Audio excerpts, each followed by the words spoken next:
Hole 1. The opening 4 holes at Camas Meadows will definitely keep you focused. We opened with a water hazard left and out of bounds right. Both run the entire length of the hole. The safe play off the tee is left of center. Challenge the grove of white oaks on the right side and you are left with a much better angle into the slightly elevated green. Hole 2. The longest par 3 on the course is all carry over the wetlands with a generous bailout area to the right of the green. The green complex is very exposed to east and west winds across the meadow. You won't feel this wind from the tee box, so club and shot selection can be difficult.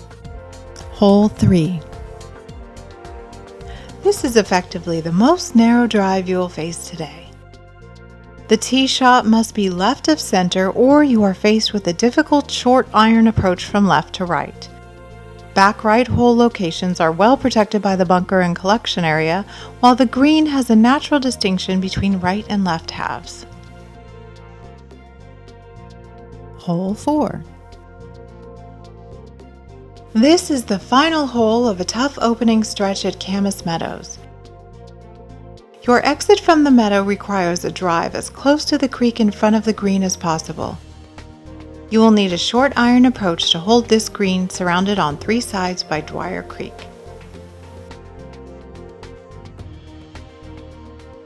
Hole 5. A beautiful left to right par 4 that requires a drive placed on the left side of the fairway away from the grass bunkers. Water hazard frames the entire right side of the hole and continues behind the green. The green is relatively flat and easily kicks approach shots to the back of the green. Hole 6. Very typical of Camas Meadows architecture. Challenge the hazards and out of bounds and you are rewarded with easier approaches. This tee shot is no different with the fairway banked from right to left. Challenge the hazard and you are rewarded with a long tee shot, making the rest of the hole manageable. Be careful of back hole locations here. The green slopes away from you and Dwyer Creek awaits your shot over the green. Hole 7. The next 3 holes are your chance to make some birdies, and the first par 5 on the front is all about setting up the best approach shot.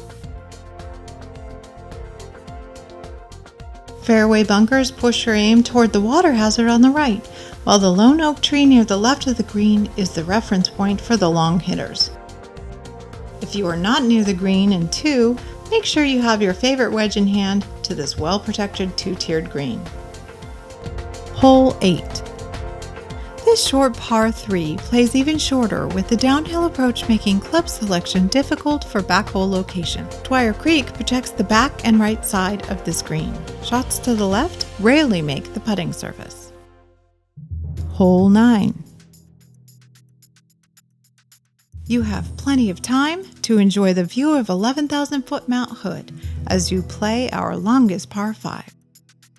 In true Camas Meadows fashion, the line challenging the water hazard on the left makes for a much easier second shot.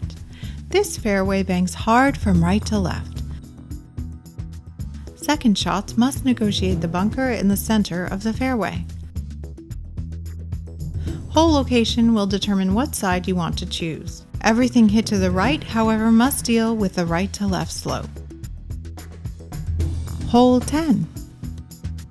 Holes 10 through 13 at Camas Meadows are referred to as the Gauntlet. Each and every shot will need your undivided attention for the next 4 holes. Draw this tee shot around the fir trees on the left or deal with the overhanging oak trees on the approach. A collection area to the right of the green make for some very creative up and downs. Hole 11. A drivable par 4 for the long hitters, but only if they want to take on the risk the water hazard on the left of this well-protected green. But first, everyone must negotiate the forced carry over the wetlands on the tee shot.